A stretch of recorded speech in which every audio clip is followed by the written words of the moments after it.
ಶಂಕಿತ ಉಗ್ರನ ಬಂಧನ. ದಾವಣಗೆರೆ ಜಿಲ್ಲೆಯಲ್ಲಿ ಭದ್ರತಾ ಇಲಾಖೆಯನ್ನು ಬೆಚ್ಚಿ ಬೀಳಿಸುವ ಬೆಳವಣಿಗೆಯೊಂದು ಬೆಳಕಿಗೆ ಬಂದಿದೆ.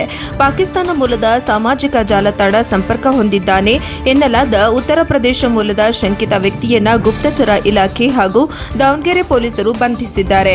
ವಿಚಾರಣೆ ವೇಳೆ ದೇಶದ ಪ್ರಮುಖ ಧಾರ್ಮಿಕ ಕ್ಷೇತ್ರಗಳ ಬಗ್ಗೆ ಆತ ಚರ್ಚಿಸಿದ್ದಾನೆ ಎಂಬ ಮಾಹಿತಿ ತನಿಖಾ ಮೂಲಗಳಿಂದ ತಿಳಿದು ಬಂದಿದ್ದು, ಹಲವು ಆಯಾಮಗಳಲ್ಲಿ ತನಿಖೆ ನಡೆಯುತ್ತಿದೆ.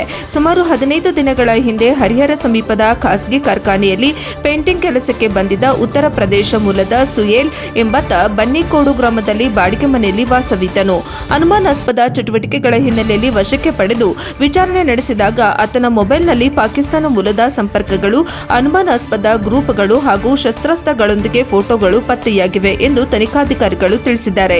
ಪ್ರಾಥಮಿಕ ವಿಚಾರಣೆಯಲ್ಲಿ ಅಯೋಧ್ಯೆಯ ರಾಮ ಮಂದಿರ ಸೇರಿದಂತೆ ದೇಶದ ಪ್ರಮುಖ ಧಾರ್ಮಿಕ ಕೇಂದ್ರಗಳ ಕುರಿತು ಚರ್ಚೆಗಳು ನಡೆದಿರುವ ಮಾಹಿತಿ ಲಭ್ಯವಾಗಿದೆ ಎನ್ನಲಾಗಿದ್ದು, ಈ ಕುರಿತು ತನಿಖಾ ಸಂಸ್ಥೆಗಳು ಯಾವುದೇ ಸಾಧ್ಯತೆಯನ್ನ ತಳ್ಳಿಹಾಕದೆ ಪರಿಶೀಲನೆ ನಡೆಸುತ್ತಿವೆ.